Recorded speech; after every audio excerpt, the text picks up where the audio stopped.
This video is brought to you by Mubi, a curated streaming service showing exceptional films from around the globe. Get a whole month free at Mubi.com/Karsten. Hey mister, welcome back to another episode of What I Watched This Month, July edition. I started the month with a quick and easy watch of Lawrence of Arabia in 70mm. This was one of the most overwhelming theater experiences I have ever had. Just an absolute spectacle from start to finish. So cinematically rich to a point where I really felt like what I was watching went past being just a movie, and I was like, damn, I'm watching a man's life right now, which is quite the feat. I've never felt something this large before, and even with my expectations, it managed to blow me away. I think at the end of the day, that in itself, the spectacle, is what stuck with me the most. Lawrence as a character was a little hard to come around to, and it almost felt like the more we watched him, the less we knew, weirdly enough. But that really doesn't take away from just how large and tragic the film feels by the end. It's a masterpiece, and I fully understand now. And I watched 2001, also in 70mm. I've talked about this film a fair amount already. There really is so little to add at this point, besides that this time around, I really paid attention to how the robots moved in the movie. They're also human-like, and it really shows that Kubrick's choice to hold on these movements aren't just self-indulgent, but are actually just another great way of talking about evolution. It's a great movie, you should probably watch this one. Then I watched Minions: The Rise of Gru, also one of the great masterpieces of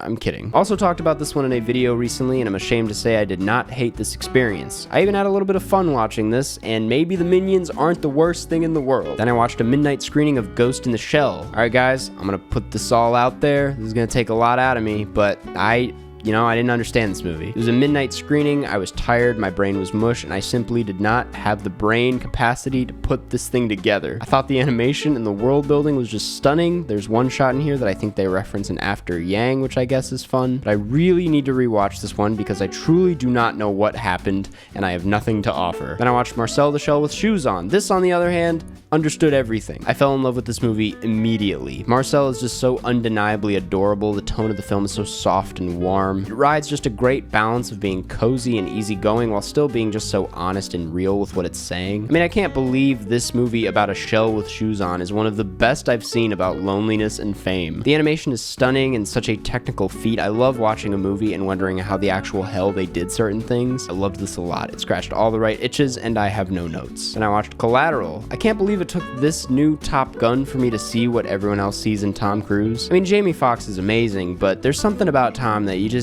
can't take your eyes off of. While this is definitely a product of its time, it still manages to feel way more inventive and thrilling than most action films you'll see today. Michael Mann manages to take a very repetitive setting, the inside of a car, and keep these things interesting the entire way through. A little predictable, but when the movie is this engrossing, it kinda gets away with it. And I watched The Square. In theory, I feel like I should love the work of Ruben Östlund. The dry, dark humor, the brilliant satire, the absurdity, the beautiful, and I mean beautiful cinematography. I mean, really, I think this may just be the best shot film of that decade. I'm baffled nobody is talking about it. But both this and Force Majeure, while great, come up a little short for me. His films are almost too dry and too tongue-in-cheek for me to get excited about anything happening on screen. Not that you need that to make a great film, but it definitely makes me feel a little distanced from his work, and it doesn't make what he's doing feel fully effective at the end of the day. That's especially the case with The Square, which has so many funny and dark ways of talking about art and social norms and ethics, but the way this film is structured, essentially just a collection of moments that all loosely tie in together,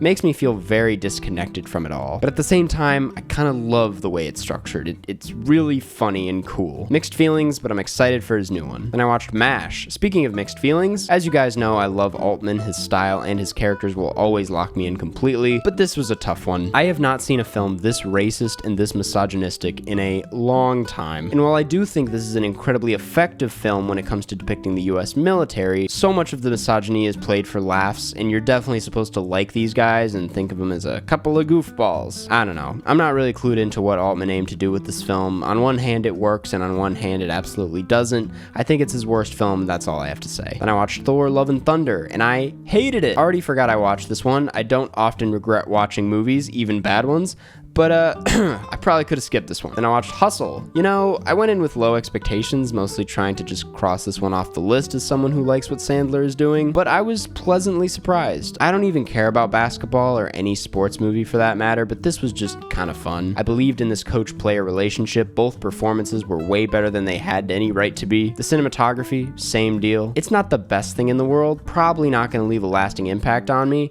but it was really entertaining in the moment, and that's all I really wanted out of this. And I rewatched Pink Flamingos. I loved this the first time, but watching this again, oh my god. I saw it in a packed theater with a bunch of passionate fans, and it made it just a different experience entirely. This is one of the greatest things anyone's ever made. To still be this shocking and hilarious 50 years later is quite the accomplishment. Can't say it's for everyone, but that's what makes it great. And I watched 127 Hours. This has been on the watch list for a while, and even though it seems pretty straightforward and like you know how it's gonna go down, the film still manages to be something you're not expecting, which is sort of a good thing, sort of not. The claustrophobia, the hallucinations, and the emotional grip it has on you by the end is all there. It checks off all the right boxes for this story, but I think Danny Boyle's style here is a little too of its time and comes across just kind of cheap nowadays, but still, it's undeniably unforgettable. Then I watched Gentlemen Prefer Blondes. What a great time. The outfits, production design, and musical numbers in this are just a blast. A lot of really gorgeous people in this movie. It feels like it bends a lot of old Hollywood tropes from this era, specifically with the way it treats women and their roles in a world dominated by men. It just feels weird and cool to watch a movie of this time that doesn't feel so driven by the traditional boy meets girl story. It's a thrilling and fun film. Marilyn Monroe is just fantastic. Then I watched Kaboom. By every other movie standards, this is pretty good, but for Gregoraki, it's just simply fine. As mentioned on my letterbox, it feels more like a sampler platter for him as a filmmaker rather than its own thing. The dialogue is fantastic and the supernatural elements are unsurprisingly really fun, but he's been funnier, sexier, scarier, and more apocalyptic, so this did very little for me. Then I watched John Waters' Polyester. So interesting to keep discovering new movies in this man's career because I've seen the underground stuff, I've seen the studio stuff, and to see a movie that's like sort of in between those two things, it just makes you go, what am I watching? Divine is amazing in this film. It feels like the best performance of hers I've seen yet. I feel like as a film about the underbelly of suburbia, this is one of the best in that subgenre. It's really funny. I'm just surprised this isn't one of his most talked about movies. It kind of hits it out of the park in every department. I just thought it was great, and I think you should watch it. And I rewatched Cars, and you know what?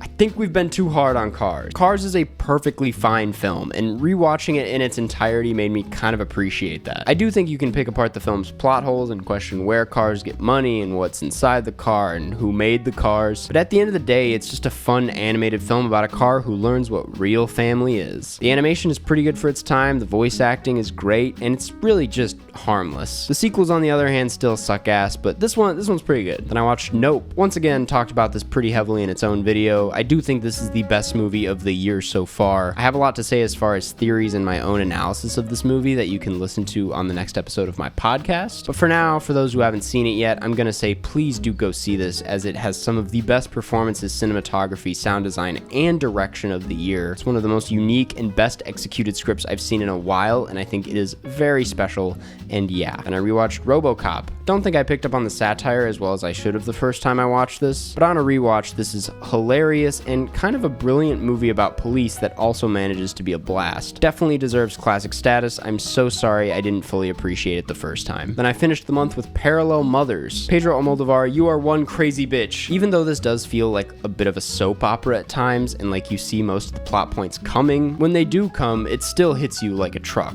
Nobody knows how to get intense emotion out of the actors and his audience quite like him. This thing is on fire. I know his production design is good in all his movies, but this to me felt like some of his best. It is a damn shame that this felt like it got swept under the rug as just an Oscar movie that you watch only for the Best Actress nominee, because even though Penelope Cruz was phenomenal and deserved that nomination, the film deserves to still be talked about, as it is so much more than that. I've also been watching the Rehearsal, and it's a masterpiece. And you know what? That's what I watched this month. But more importantly, what did you watch this month? Let me know. And if you're looking for something to watch next month, you should check out this week's sponsor, Mubi. Mubi is a curated streaming service, a place to watch beautiful, interesting, and incredible cinema. From iconic directors to emerging auteurs, there's always something new to discover. With Mubi, each and every film is hand-selected, so it's like your own personal film festival, streaming anytime, anywhere. As someone who's always trying to look for new films to watch, it can definitely get overwhelming. I'm sure you feel the same way. And Mubi is great because it's all films that were hand-selected by an actual human being, so you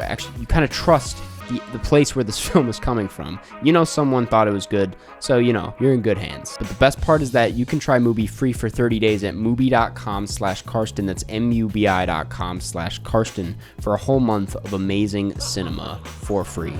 Go out there and watch some stuff next month.